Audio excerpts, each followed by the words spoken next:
exploring Mars today, and delighted to have with us on the program somebody who could do what I think a lot of us would love to do, actually move to Mars. Dr. Adriana Marais, you're one of the 100 at the moment on the Mars One project that could be looking to go to Mars on a one-way trip. What made you even want to do that? Well, I've wanted to explore other planets since I was about 4. I wasn't sure which ones at that point. And then in 2013, I read the newspaper headline, not even online, it was an actual newspaper, call for volunteers for one-way trip to Mars. And I hadn't even finished reading that sentence when I knew that this was it. This was my opportunity, this was my destiny, I might go so far to say.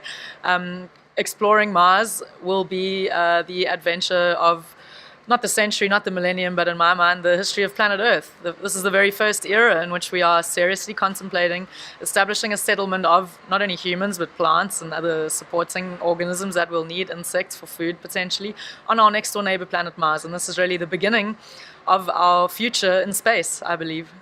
Now, 200,000 odd people applied for that, narrowed it down, and you're there. Can you just tell us a little bit about your background? What made you attractive to the people that were putting the team together?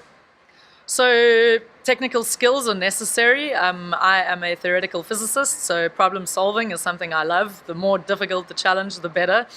So this is a good characteristic for people going into the unknown, to really enjoy a challenge, to enjoy the intricacies of using software and mathematics and equipment to solve a specific challenge. I'm a quantum biologist, so besides doing physics and coding and maths, I'm interested in the origins of life and what kind of molecular systems can constitute what we would call a living system. And I'm very excited that potentially on Mars we may find systems that are different to the living systems that we find on Earth, that may broaden our knowledge of what life is. But besides the technical capabilities, and I leave this for last, I think it's the most important part, so last but not least, are your interpersonal skills. So if you're a really difficult person to work with, you can be a genius, and sometimes geniuses are not easy to work with. This could lead to the failure of the mission. You know, arguing amongst each other, disagreeing, not anticipating people's bad moods, and not taking the time to talk to them until at which point they break something. This is not going to be good.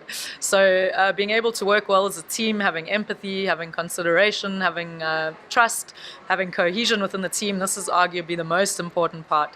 So while there are a lot of engineers and medics and researchers amongst the 100, I think in the end it's really your qualities as a person and your capability to be a people's person that could lead to the success of the mission. So as we create the group that goes, do we look beyond the physicists and the scientists then to make life on Mars pleasant? More bearable, yeah. Yeah, totally. So while the first few crews I think should be technically capable of dealing with the challenges that emerge in the first instance where we're not sure how to deal with them, so I think the engineers, and in theory I can solve problems, but I'm not that great at sort of tweaking equipment, so the engineers are going to be crucial. The medics who can perform emergency surgery or tend to the ill, these people are going to be crucial. But after we've established some level of confidence that we're doing okay, then we need the musicians, we need the actors, we need the documenters, we need the writers, we need the poets, we need the artists.